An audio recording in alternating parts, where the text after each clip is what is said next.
Imagine one morning finding a letter from the state in your mailbox.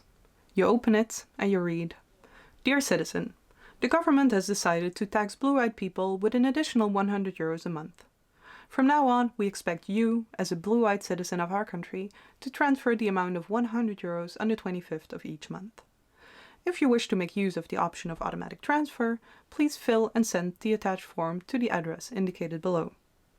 Kind regards, your representatives." You pause, you read it again, you think, huh? Is this a joke? This isn't fair. Now imagine that the letter said that the government will tax people with higher IQs and that they will give additional money to people with lower IQs. Is that fair? It seems less arbitrary than the blue-eye thing, but still, doesn't really feel fair, does it? Okay, so what about receiving a certain amount of money each month because you have a son who's paralyzed from the waist down? Is that fair? I think most of you would say, yeah, it is. Having a paralyzed son comes with lots of additional costs. You need, for example, special equipment, medicine, house alterations, probably much more.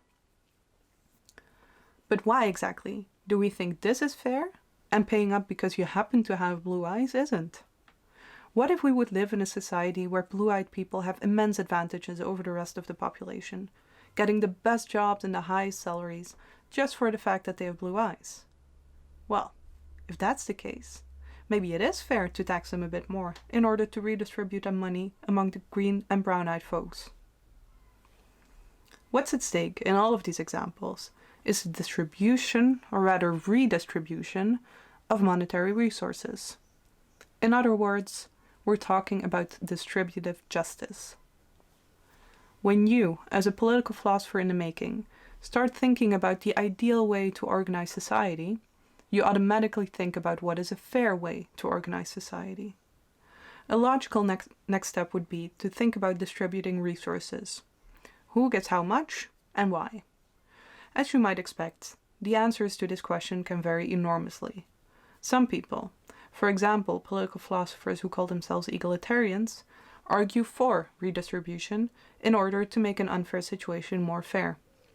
Some others, like the libertarian Friedrich von Hayek, argue that the distribution that came into being through the capitalist free market system is already fair, and redistribution would actually make the situation unfair. 20th century philosopher Robert Nozick doesn't completely agree with either position. He has some critique on Hayek, but he thinks that the egalitarian position really is utter nonsense. Nozick, in fact, argues that talking about the distributive justice and redistribution is very misleading.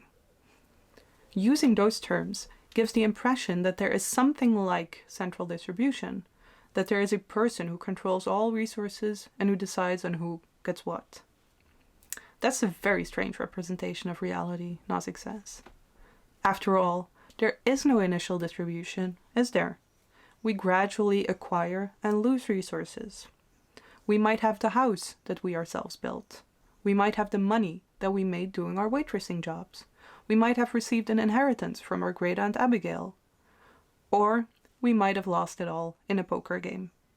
Nozick doesn't care about how much or how little you have at any given point in time. All he cares about is whether you are entitled to the stuff that you have. As long as your great-aunt Abigail wittingly signed her belongings over to you, her favorite family member, and as long as you wittingly entered the poker game and risked your belongings, and as long as you didn't get cheated in the game, whatever outcome may occur, it's fair. We all have and control different resources, and we can exchange or give them to others as we please. If we do that, our set of holdings, as Nozick calls it, changes. And it changes fairly. This is what it all comes down to. Is your set of holdings fair? This is what Nozick calls justice in holdings. If you want to know whether or not your set of holdings is just, all you need to do is ask yourself two questions. Do my possessions comply with the principle of justice in acquisition? And do my possessions comply with the principle of justice in transfer?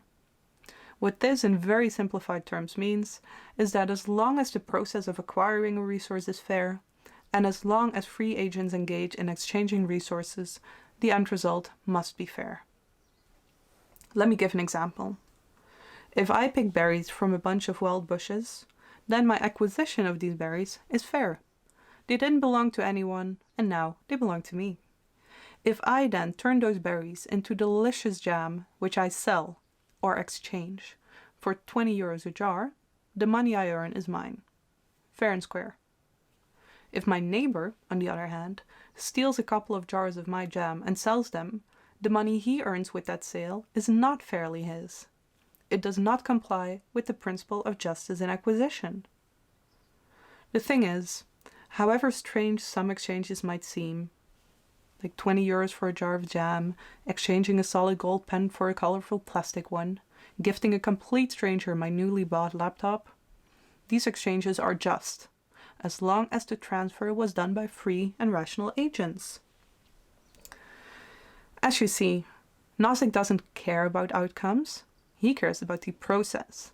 As long as the process is fair, the outcome automatically is fair as well. Instead of a so-called end result principle or a current time slice principle, Nozick ascribes to a historical principle of justice. What's important is not who has what, but how that distribution came about. An example of a current time slice principle is, for instance, claiming that everyone should have equal resources, let's say at least 500 euros. The state then should make sure that this principle is maintained at all times, for anyone, independent of their actions. Nozick's theory of justice in holdings, on the other hand, is a historical principle, and it is random, meaning that there are no historical criteria that dictate the distribution. Examples of historical criteria are: how useful have you been to society in the past month? How much volunteer work have you done? How often have you raked the dry leaves in the streets? Did you help the little old man safely across the street? If we would allocate resources depending on these kinds of criteria, the distribution would be patterned. It would follow the pattern of usefulness to society. Nozick is very much opposed to distribution being patterned. But why? It makes sense, right? That we would allocate resources to people according to how good of a person they have been? Well, no, Nozick says. You cannot both have a pattern distribution and a free society. Those two are incompatible. Any freedom would upset the pattern, making it obsolete. Let's look at an example here, where we take a patterned end state principle with some historical elements. Let's get back to this idea of every person needing to have equal resources. But let's make it a bit more complicated. Let's say that people who have not contributed that much to society need to have 300 euros, and people who have done a lot for their community need to have more, let's say 600. Imagine I belong to the first group. The state has made sure I have 300 euros in my bank account today. But remember, we're also still living in a free capitalist society. If I make 50 jars of jam that I then sell for 20 euros each, because it's that good, I will earn 1,000 euros. That means that my holdings are 1,300 euros. The lady living across the street from me is a very community-spirited person. The government insured her with 600 euros. The thing is, she loves my jam. She has bought 10 jars. That means that her holdings are 400 euros and 10 jars of jam. You can see, the pattern is upset. But no one would argue that this was unfair, would they? All choices and transfers were made freely and voluntarily. If we, as a society, would want to insist on a distributive justice that is based either on a patterned or an end result principle, we would need the state to interfere constantly in order to maintain the pattern. The state would need to take away many, if not all, of our freedoms. This is why, Nozick argues, freedom and pattern distribution can never go hand in hand. And what is more important, he asks, our freedom or a pattern distribution? Answer, our freedom, of course. So, what's the deal with his critique on Hayek? Actually, Nozick's whole line of reasoning sounds suspiciously similar to Hayek's blind adherence to the capitalist free market system, doesn't it?